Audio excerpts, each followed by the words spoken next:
Hello students, we were discussing Karl Pearson's coefficient of correlation and we have seen that what are the three methods used for finding this Karl Pearson's coefficient of correlation.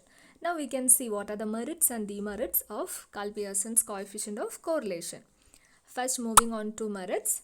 First one is, as we all know that this type of Karl Pearson's coefficient of correlation not only indicates the presence or absence of correlation but also determines the degree or extent to which given two variables are correlated.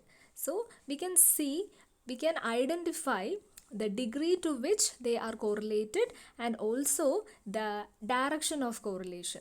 Both are evident from the problem or from the calculations. That is the main and primary objective and advantage of Karl Pearson's coefficient of correlation. From this type of correlation we can measure the presence or absence of correlation and also how much they are, about the extent to which they are related. That is, two variables are correlated or non-correlated and also the degree to which they are or the extent to which they are correlated. Okay, then second one is, this method also shows the direction as positive or negative correlation. നമുക്കറിയാം positively correlated ആയിരുന്നെങ്കിൽ നമുക്ക് same ഡയറക്ഷനിൽ കിട്ടും. Okay, negative correlation ആണെങ്കിലോ രണ്ട് variables negatively correlated ആകുമ്പോൾ ദേ വർ inversely proportional. ഒന്ന് കൂടുമ്പോൾ മറ്റൊന്ന് കുറയും. Demand and supply always show A negative correlation അല്ലേ. അതേപോലെ തന്നെ sales and promotion, sales and advertisement, they are positively correlated. Sales കൂടുമ്പോൾ അല്ലെങ്കിൽ പ്രൊമോഷൻ കൂടുമ്പോൾ സെയിൽസ് കൂടുന്നു. So we can say they are positively correlated. Okay, so that is one of the advantage of this Karl Pearson's coefficient of correlation. That is, they show the sign of correlation, that is positively correlated or negatively correlated. Then third one is, it enables us in estimating the value of a dependent variable with reference to a particular value of an independent variable through regression equation. Okay, I have told you many times that is, correlation and regression are both we can say as two sides of a coin, because they are very much related.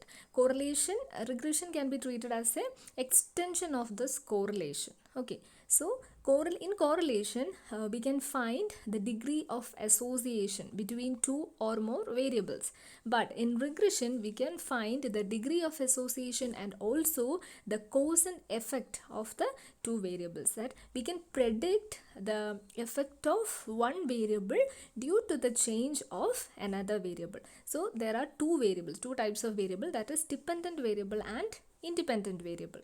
Okay, for example, when we are taking the case of crop yield. Okay, crop ഈൽഡിനെ effect ചെയ്യുന്ന കുറേ factors ഉണ്ട്. അതിൽ ഒന്നാണ് എന്ത്, we can say rainfall എന്ന് പറയുന്നത്, അല്ലെങ്കിൽ ഇറിഗേഷൻ എന്ന് പറയുന്നത്. റെയിൻഫാൾ എടുക്കാം. റെയിൻഫാൾ എന്ന് പറയുന്നത് ഒരു വേരിയബിൾ ആണ് അല്ലേ, ക്രോപ്പ് ഈൽഡിനെ ഡിപ്പെൻഡ് ചെയ്യുന്നതാണ്.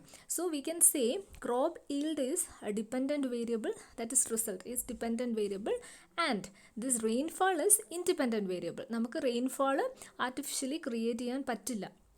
The only thing we can do is to irrigate. Irrigation നന്നായിട്ട് കൊടുക്കാൻ പറ്റുന്ന മാത്രം നമുക്ക് പോസിബിൾ ആയിട്ടുള്ള കാര്യം. Okay, so we can say this rainfall is independent variable and the crop field is dependent variable, that is it is directly dependent on the rainfall. Okay, so ഈ ഒരു correlation, അങ്ങനെയുള്ള ഇൻഡിപെൻഡൻറ്റ് ആൻഡ് ഡിപെൻഡൻറ്റ് വേരിയബിൾ തമ്മിലുള്ള ബന്ധമാണ് കണ്ടുപിടിക്കുന്നത്. And also we can say the effect of this dependent variable on the independent variable, degree of change in the independent variable. Then fourth one is, this method has a lot of algebraic properties and hence it can be used for further calculations. Okay, അപ്പോൾ algebraic properties നമ്മൾ problems workout ചെയ്യുമ്പോൾ ഒക്കെ നമുക്ക് കണ്ടാൽ മനസ്സിലാവും, ഒരുപാട് algebraic operations നമ്മൾ calculate ചെയ്യുന്നുണ്ട്. സോ അതിന് ബേസിക്സ് അല്ല നമ്മളിതിൽ ചെയ്യുന്നത്.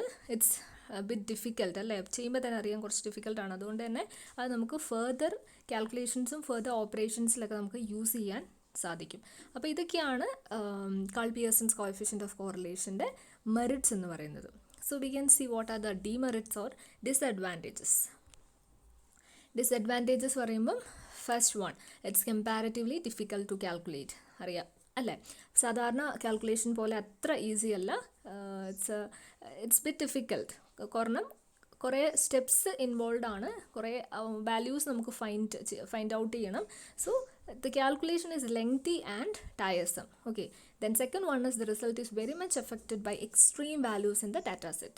നമ്മൾ സ്കാറ്റർ ഡയഗ്രാം പഠിച്ചപ്പോൾ പറഞ്ഞിരുന്നു, സ്കാറ്റർ ഡയഗ്രത്തിൽ എക്സ്ട്രീം വാല്യൂസ് വരാറുണ്ടെന്ന് പറഞ്ഞായിരുന്നു അല്ലേ? അതായത് നമ്മുടെ പോപ്പുലേഷൻ ക്യാരക്ടറിസ്റ്റിക്സുമായിട്ട് യാതൊരു വിധ ബന്ധവും ഇല്ലാത്ത കുറച്ച് വേരിയബിൾസ് വരാൻ സാധ്യതയുണ്ട്. ഇപ്പം നമുക്ക് ക്രോപ്പ് ഈൽഡ് ആണ് നമ്മൾ എടുക്കുന്നതെങ്കിൽ പോലും അതിനെ എഫക്റ്റ് ചെയ്യുന്ന മാന്യൂർ ഉണ്ട്, ദെൻ റെയിൻഫാൾ ഉണ്ട്, അങ്ങനത്തെ കുറേ കാര്യങ്ങളുണ്ട്. അതേപോലെ തന്നെ ഹിഡൻ ആയിട്ടുള്ള ചില റീസൺസ് ഒക്കെ ഉണ്ടാകാം. സോയിലിൻ്റെ ഏതെങ്കിലും ഒരു ടൈപ്പ് ഓഫ് സോയിലോ അല്ലെങ്കിൽ ജിയോഗ്രഫിക്കൽ സ്പെസിഫിക്കേഷൻസോ അങ്ങനെ എന്തെങ്കിലും നമുക്കറിയാത്ത ഹിഡൻ ഫാക്ടേഴ്സ് അതിൽ വരാം. സോ അതിൻ്റെ ആ ഒരു എഫക്റ്റ് കാരണം we may get some extreme result.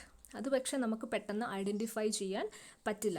So ഈ കോറിലേഷൻ നോക്കിയാൽ നമുക്ക് നന്നായിട്ട് റെയിൻഫാൾ കിട്ടി, നമ്മൾ നന്നായിട്ട് മാന്യൂർ അപ്ലൈ ചെയ്തു, ആൻഡ് ഈവൻ ദോ നമ്മുടെ ക്രോപ്പ് മേ ഗെറ്റ് ഫെയിൽഡ്. അപ്പോൾ ആ ഒരു സിറ്റുവേഷനിൽ നമുക്ക് we couldn't identify what is the real reason. So അവിടെ ഹിഡൻ ആയിട്ടുള്ള ചില റീസൺസ് ഒക്കെ ഉണ്ട്. അപ്പോൾ അങ്ങനെയുള്ള reasons, extreme values can not be sort out. അതൊരു പ്രോബ്ലമാണ് കോറിലേഷൻ്റെ. Then third one is it is based on certain assumptions which is difficult to follow. നമ്മൾ കോറിലേഷൻ പഠിച്ചപ്പം പറഞ്ഞിരുന്നു we should kept some assumptions, some conditions at constant. എല്ലാ mathematical ഫോർമുലസും scientific ആയിട്ടുള്ള methods ഒക്കെ നമ്മൾ അപ്ലൈ ചെയ്യുമ്പം നമുക്ക് കുറേ അസംഷൻസ് കീപ്പ് ചെയ്യണം. ആ അസംഷൻസ് ദാറ്റ് ഈസ് നമ്മൾ പഠിക്കാറില്ലേ, കോൺസ്റ്റൻ്റ് ആക്കി വെച്ചിട്ട് വേണം നമ്മൾ ചെയ്യാൻ. അതായത് ഒരു എക്സ്പെരിമെൻറ്റ് ചെയ്യുവാണെങ്കിൽ we should keep some factors constant, അത് മാറ്റാൻ പാടില്ല. എന്നിട്ടാണ് നമ്മൾ എന്ത് ചെയ്യുന്നത്, ഈ എക്സ്പെരിമെൻറ്റ്സ് കണ്ടക്ട് ചെയ്യുന്നത്. അതേപോലെ തന്നെയാണ് ഇവിടെ കോറിലേഷനിലും വരുന്നത്. കോറിലേഷനിൽ കുറേ അസംഷൻസ് ഉണ്ട്. ആ അസംഷൻസ് ഒക്കെ അതേപോലെ നിൽക്കുകയാണെങ്കിൽ മാത്രമാണ് നമുക്ക് ഉദ്ദേശിച്ച റിസൾട്ട് കിട്ടുകയുള്ളൂ. ഓക്കെ, സോ ഈ അസംഷൻസ് കീപ്പ് ചെയ്യുക എന്ന് പറയുന്നത് difficult ടാസ്ക്കാണ്. Fourth disadvantage is it is very much likely to be misinterpreted. അപ്പോൾ നമ്മൾ ആ ഒരു കാൽപിയേഴ്സൺസ് കോഎഫിഷ്യൻറ്റ് യൂസ് ചെയ്തിട്ട് നമ്മൾ വാല്യൂ ഒക്കെ കണ്ടുപിടിച്ചാലും അതിൻ്റെ interpretation may different or vary from people to people. അത് കറക്റ്റായിട്ട് ഇൻറ്റർപ്രറ്റ് ചെയ്തില്ലെങ്കിൽ നമ്മുടെ റിസൾട്ട് മാറിപ്പോകാൻ സാധ്യതയുണ്ട്.